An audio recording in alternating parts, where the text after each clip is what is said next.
Hello, hello, dear all. We are here to just to uh, wrap up a bit what you are going to do with the case study. The work group will be about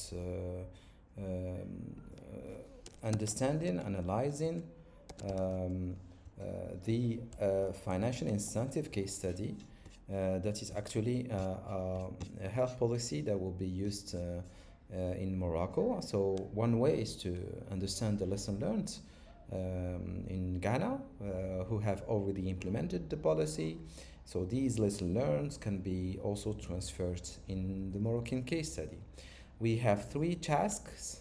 The first task is identifying the key stakeholders, analyzing the contexts, the contextual elements.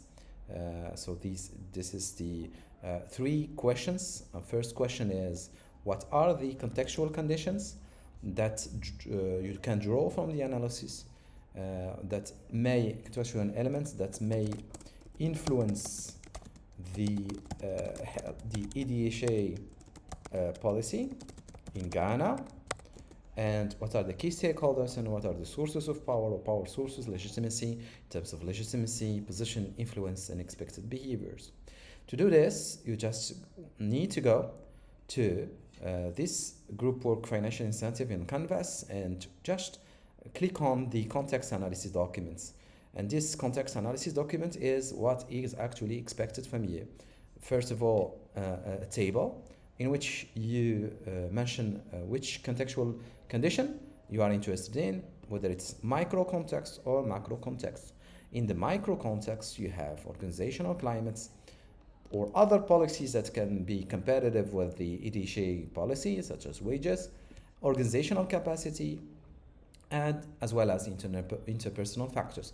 What I mean by interpersonal factors are the factors that are related to the relationship, the interaction, the social interaction between professionals, nurses, actors, stakeholders, the interaction, the empathy, compassion, friendship. All these are elements of interpersonal factors.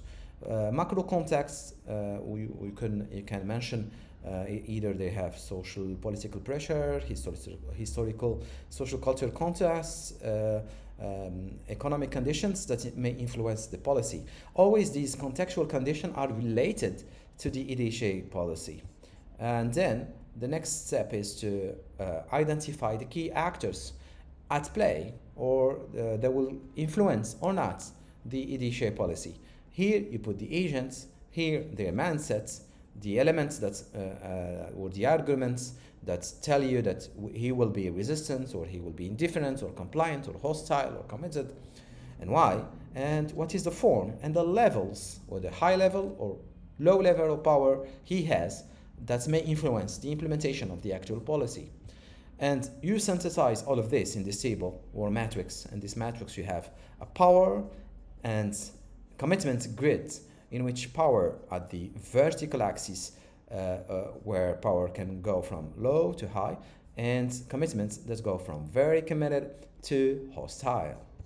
So here you have the explanation of what you are going to do with the case study. And as you mentioned, there is the case study. You can have it also on Canvas, the additional hour alliances in Ghana, in which you have an introduction, how the ADHA come out, what are the policies that influence the implementation of the policy, what are the responses and reactions of doctors, nurses, and finally, what is the cost and the consequences, economic consequences of such policy, as well as the consolidation of this policy into wages and salaries, and some context of the health system in Ghana.